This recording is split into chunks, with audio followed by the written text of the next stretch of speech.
विद्यार्थियों,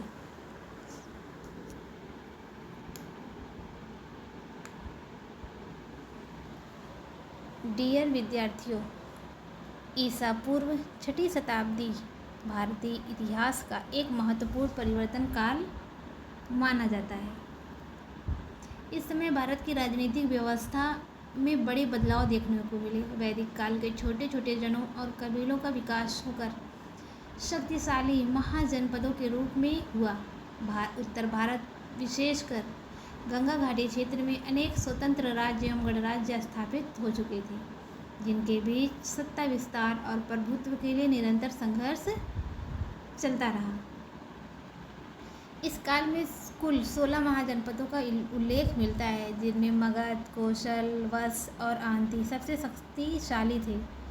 साथ ही कुछ राज्यों में राजतंत्रात्मक व्यवस्था थी, जबकि कई क्षेत्रों में गणतंत्रात्मक शासन प्रणाली विकसित हुई।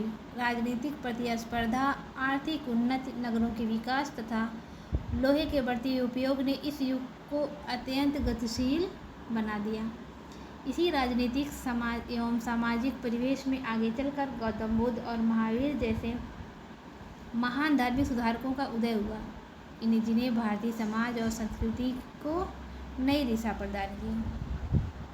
तो दोस्तों, छठी शती ईसा पूर्व राजनीतिक दशा, इससे एग्ज़ाम में काफ़ी क्वेश्चन आते हैं, जो कि एग्ज़ाम के पॉइंट ऑफ व्यू से बहुत ही इम्पोर्टेंट लेसन है। इस लेसन में हमने अब तक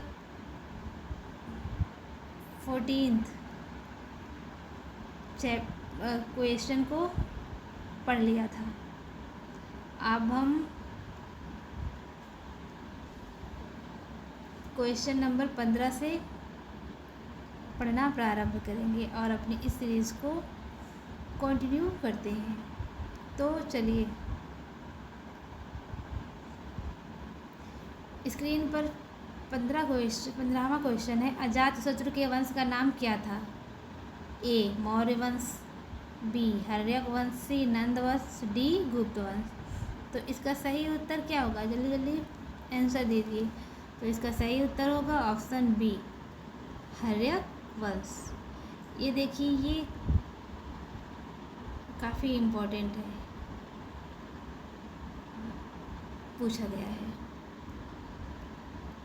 आइए इसका विश्लेषण करते हैं। मगध का शासक अजातशत्रु 492 से 460 ईसा पूर्व अपने पिता एवं हर्यक वंश के संस्थापक बिंबिसार की हत्या कर राजगद्दी पर बैठा था।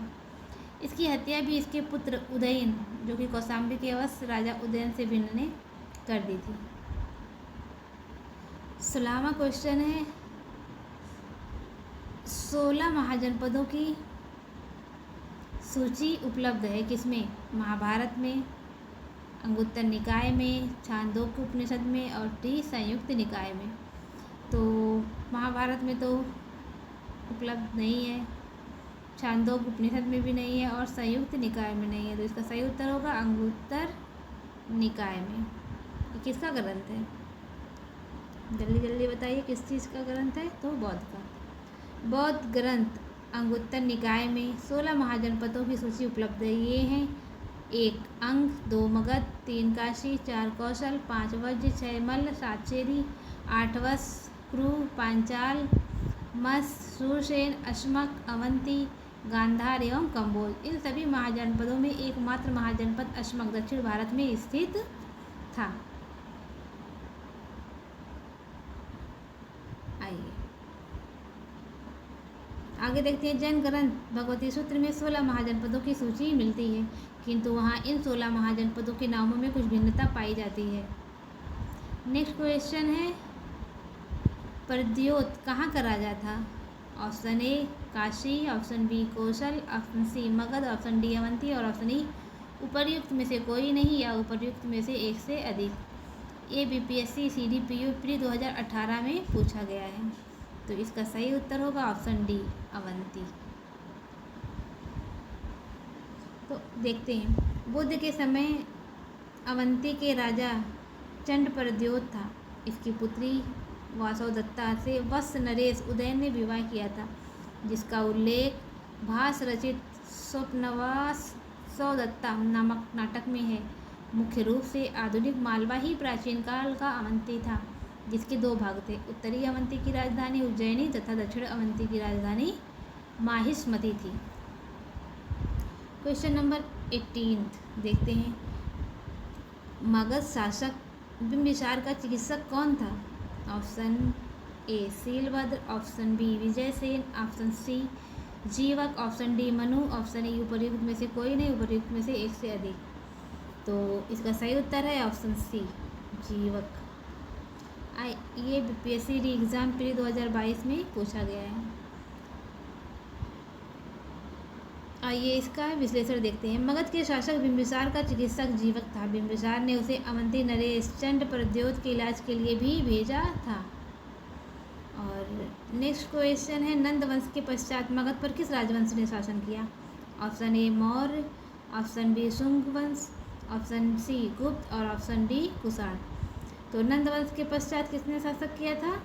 ऑप्शन ए मौर्य वंश ने। आगे इसका विश्लेषण देखते हैं। मगध के नंद वंश की स्थापना शिशुनाग वंश का अंत करके की गई थी। नंद वंश में कुल 9 राजा हुए थे। नंद वंश के अंतिम काल में जनता से बलपूर्वक धन वसूलने तथा छोटी छोटी वस्तुओं पर भारी कर लगाने के कारण जनता शासकों के विरुद्ध हो गई और चारों ओर घृणा एवं असंतोष का वातावरण व्याप्त हो गया। इसी का लाभ उठाकर चंद्रगुप्त मौर्य ने चाणक्य के सहयोग से धनानंद की हत्या कर नंद वंश का अंत कर दिया। इस प्रकार नंद वंश के तत्काल पश्चात मगध पर मौर्य वंश का शासन स्थापित हुआ। उसके उपरांत शुंग, कण्व, गुप्त आदि ने शासन किया। प्रश्नानुसार निकटतम सही उत्तर विकल्प ए है।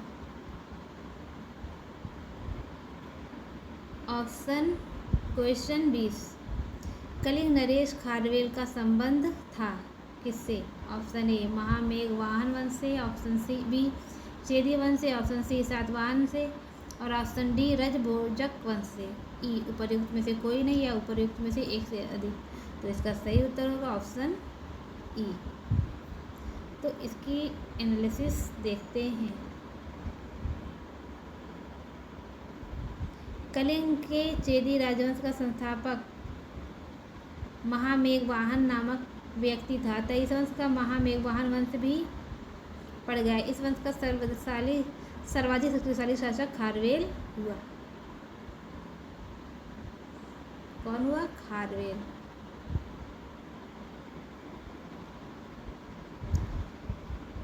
आगे 21, राजा खारवेल का नाम जुड़ा है। ऑप्शन ए गिरनार के स्तंभलेख के साथ, ऑप्शन बी जूनागढ़ स्तंभलेख के साथ, ऑप्शन सी हाथी गुफा अभिलेख के साथ, ऑप्शन डी सारनाथ अभिलेख के साथ। तो इसका सही उत्तर है खारवेल का नाम हाथी गुफा अभिलेख के नाम से जुड़ा है।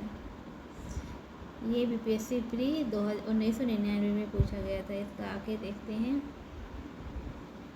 कलिंग के चेदी शासक खारवेल प्राचीन भारतीय इतिहास के महानतम सम्राटों में से एक था। उड़ीसा राज्य के भुवनेश्वर में स्थित उदयगिरी पहाड़ी की हाथी गुफा में उसका एक बिनातिथि का अभिलेख प्राप्त हुआ है। इसमें खारवेल के बचपन, शिक्षा, राज्याभिषेक तथा राजा होने के बाद से 13 वर्षों तक के शासनकाल की घटनाओं का क्रमबद्ध विवरण दिया गया है। ये अभिलेख खारवेल का इतिहास जानने का मुख्य स्रोत है।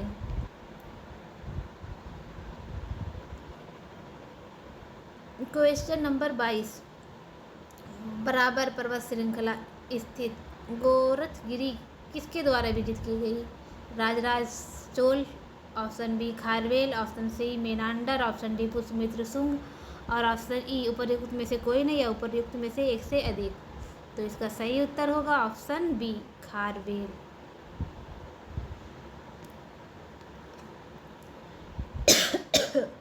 सॉरी। इसका विश्लेषण देखते हैं। चेदी वंश के शासक खारवेल ने बराबर पर्वत श्रृंखला स्थित गोरखगिरी को विजित किया। खारवेल का हाथी गुफा अभिलेख चेदी वंश महामेघवाहन वंश के महान शासक खारवेल से ही संबंधित है। इस अभिलेख में पहली बार महाराजा शब्द का उल्लेख मिलता है।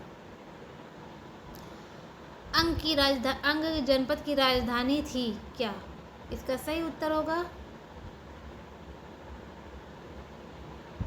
चंपा।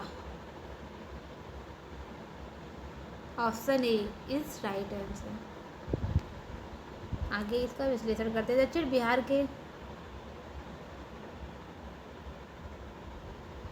बिहार के वर्तमान भागलपुर तथा मुंगेर के जिले अंग महाजनपद के अंतर्गत थे। इसकी राजधानी चंपा थी। महाभारत और पुराणों में चंपा का प्राचीन नाम मालिनी प्राप्त होता है। दीर्घ निकाय के अनुसार इस नगर के निर्माण की योजना वास्तुकार महागोविंद ने बनाई थी।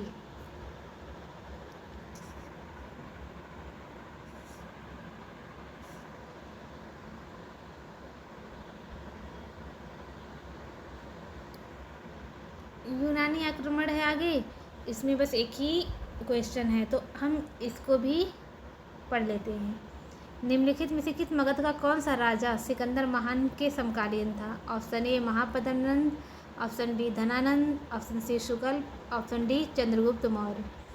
ये बीपीएससी प्री 2000 में पूछा गया था तो इसका सही उत्तर होगा घनानंद।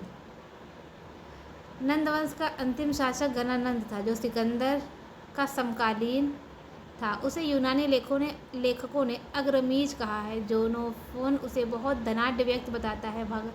भद्रशाला उसका सेनापति था।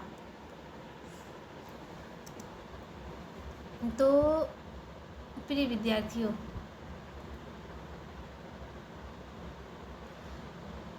आज के इस PYQ में हमने ईसा पूर्व 6ठी शताब्दी का राजनीतिक दशा को विस्तार से समझा। हमने जाना कि किस प्रकार महाजनपदों का उदय, राजतंत्र एवं गणतंत्र की व्यवस्था तथा राज्यों के बीच संघर्ष ने उस समय की राजनीति को प्रभावित किया। साथ ही यही परिस्थितियां आगे चलकर नए धार्मिक और सामाजिक आंदोलन के उदय का आधार बनी। उम्मीद है कि आज का ये सत्र आपके लिए परीक्षा की दृष्टि से उपयोगी रहा होगा। यदि आपको ये चर्चा पसंद आई हो तो नियमित रूप से पूर्वावलोकन घटना चक्र श्रृंखला से जुड़े रहें और PYQ के माध्यम से अपनी तैयारी को और मजबूत बनाते रहें। धन्यवाद। अगले सत्र में फिर मिलेंगे एक नए महत्वपूर्ण विषय के साथ। Bye bye class.